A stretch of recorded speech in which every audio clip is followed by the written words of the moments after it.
നമുക്കിന്നേ തേങ്ങാപ്പാലൊക്കെ ഒഴിച്ച് നല്ല കുറുകിയ ചാറോട് കൂടിയിട്ടുള്ള ഒരു അടിപൊളി മീൻ കറി ഉണ്ടാക്കാം. തേങ്ങാപ്പാൽ എടുക്കേണ്ട ബുദ്ധിമുട്ട് മാത്രമേ ഉള്ളൂ, ബാക്കിയൊക്കെ പെട്ടെന്ന് തീരും, നല്ല ടേസ്റ്റുമാണ്. മീൻ കറി പലരും പല രീതിയിൽ വയ്ക്കാറുണ്ട്. നമുക്കിതെങ്ങനെയാണെന്ന് നോക്കാം. അപ്പോൾ ഇതിനായിട്ട് ഞാനിവിടെ ഒരു മൺചട്ടി അടുപ്പത്ത് വെച്ചിട്ടുണ്ട്. മൺചട്ടി തന്നെ എടുക്കണേ, ഇനിയിപ്പോൾ അതില്ലെങ്കിൽ ചീനച്ചട്ടി ആയാലും മതി. അതിലേക്ക് ആവശ്യത്തിന് വെളിച്ചെണ്ണ ഒഴിച്ച് കൊടുത്തിട്ട് നമ്മൾ ആദ്യം ഒരു 1/2 ടീസ്പൂണോളം ഉലുവ പൊട്ടിച്ചെടുക്കുന്നുണ്ട്.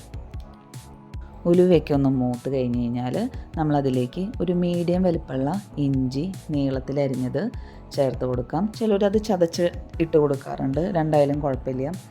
പിന്നെ നമ്മൾ ചേർക്കുന്നത് എരിവിനാവശ്യത്തിനുള്ള പച്ചമുളകും പിന്നെ കുറച്ച് ചുവന്നുള്ളി, ഏകദേശം ഒരു 10-15 ചുവന്നുള്ളി എത്ര ചേർക്കണോ അത്രയും ടേസ്റ്റാണ്. അത് നീളത്തിലരിഞ്ഞതും പിന്നെ കുറച്ച് കറിവേപ്പിലയും അതിലിട്ട് നന്നായിട്ടൊന്ന് വഴറ്റി കൊടുക്കാം. ഈ സമയത്ത് കുറച്ച് ഉപ്പും കൂടെ ചേർത്ത് കഴിഞ്ഞാൽ നമ്മുടെ ചുവന്നുള്ളിയൊക്കെ നന്നായിട്ടൊന്ന് വാടി കിട്ടും.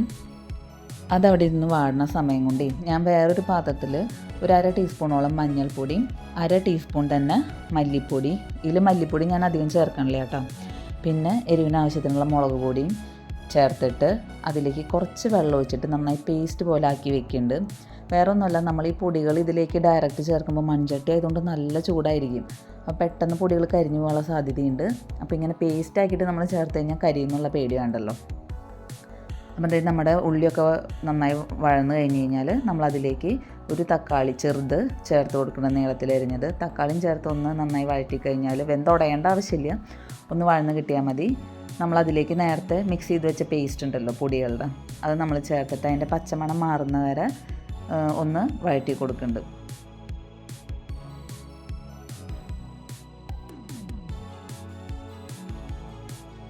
പിന്നെ ചേർക്കുന്നത് കുറച്ച് നേരം വെള്ളത്തിലിട്ട് വെച്ച 2-3 കുടംപുളിയാണ്. പുളി അനുസരിച്ചിട്ട് വേണം നമ്മൾ കുടംപുളി എടുക്കാനായിട്ട്, കാരണം പിന്നീട് നോക്കിയിട്ട് ചേർക്കാം, കാരണം കുടംപുളിയിൽ നിന്ന് പുളിയൊക്കെ ഇരുന്ന് ഇറങ്ങിക്കോളും. തക്കാളിയും ചേർത്തിട്ടുണ്ടല്ലോ പിന്നെ, അപ്പോൾ അത് ചേർത്ത് കഴിഞ്ഞാൽ പിന്നെ നമ്മൾ ചേർക്കേണ്ടത് ഒരു തേങ്ങയുടെ 2/2 പാലാണ്. ഞാനൊരു 1/2 മുറി തേങ്ങയുടെ 2/2 പാലാണ് എടുത്തിരിക്കുന്നത്.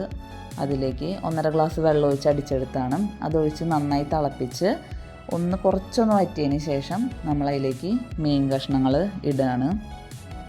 നമ്മൾ ഈ തേങ്ങയുടെ 2/2 പാൽ എടുക്കുമ്പോൾ അത് പാല് കുറവാണെങ്കിൽ നമുക്കതിൽ കുറച്ച് തിളച്ച വെള്ളം കൂടെ ഒഴിച്ചിട്ട് നമുക്ക് ഗ്രേവി ലൂസാക്കാം. അത് കഴിഞ്ഞിട്ട് നമ്മളതിലേക്ക് ചേർക്കുന്നത് ഒരു പകുതി സവാള, ഒരു വലിയ സവാള ആയതുകൊണ്ടാണ് ഞാൻ പകുതി എടുത്തത്, ചെറുതാണെങ്കിൽ ഒരെണ്ണം ഫുൾ എടുക്കാം. നീളത്തിൽ കനം കുറഞ്ഞരിഞ്ഞത് നമ്മളതിലിട്ട് കൊടുക്കുന്നുണ്ട്. പിന്നെ നമ്മളത് മൂടി വെച്ചിട്ട് വേവിച്ചെടുക്കുക ചെയ്യണം. മൂടി വയ്ക്കുമ്പോൾ മുഴുവനായിട്ട് മൂടി വയ്ക്കേണ്ട, പകുതി കുറച്ചൊന്ന് തുറന്ന് വയ്ക്കണം. പിന്നെ ഒരു മീനാകുമ്പോൾ നമുക്കറിയാം 5-8 മിനിറ്റ് കൊണ്ട് വെന്ത് കിട്ടും. ഒരു 3-4 മിനിറ്റ് കഴിഞ്ഞ് കഴിഞ്ഞാൽ നമ്മളൊന്ന് മീനിത് ഇങ്ങനെ ഇളക്കി കൊടുക്കുന്നുണ്ട്. നമ്മളിങ്ങനെ ചുറ്റിച്ചിട്ടാണ് ഇളക്കണത്, വേറെ തവി കൊണ്ടൊക്കെ ഇളക്കി കഴിഞ്ഞാൽ ചിലപ്പോൾ മീൻ പൊടിയാൻ സാധ്യതയുണ്ട്.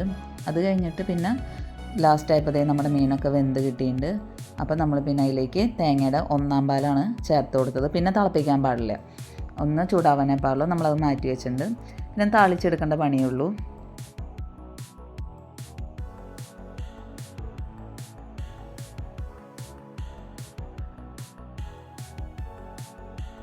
താളിച്ചെടുക്കാനായിട്ട് വെളിച്ചെണ്ണയിലേക്ക് കുറച്ച് ചുവന്നുള്ളി, 4-5 ചുവന്നുള്ളി വട്ടത്തിലരിഞ്ഞതും പിന്നെ കുറച്ച് കറിവേപ്പിലിട്ട് നന്നായിട്ടൊന്ന് മൂപ്പിച്ചെടുക്കുന്നുണ്ട്.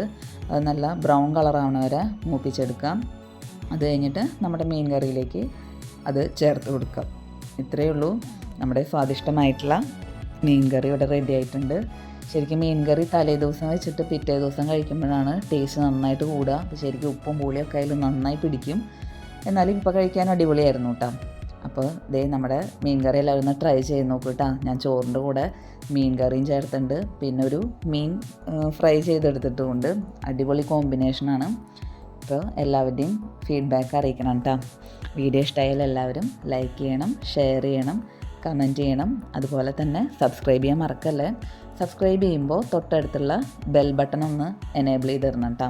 അപ്പോൾ ഞാനിടുന്ന വീഡിയോയുടെ നോട്ടിഫിക്കേഷൻസൊക്കെ നിങ്ങൾക്ക് പെട്ടെന്ന് കിട്ടും. അപ്പം നമുക്ക് വീണ്ടും അടുത്തൊരു വീഡിയോയിൽ കാണാം. അതുവരേക്കും ബൈ, താങ്ക് യു.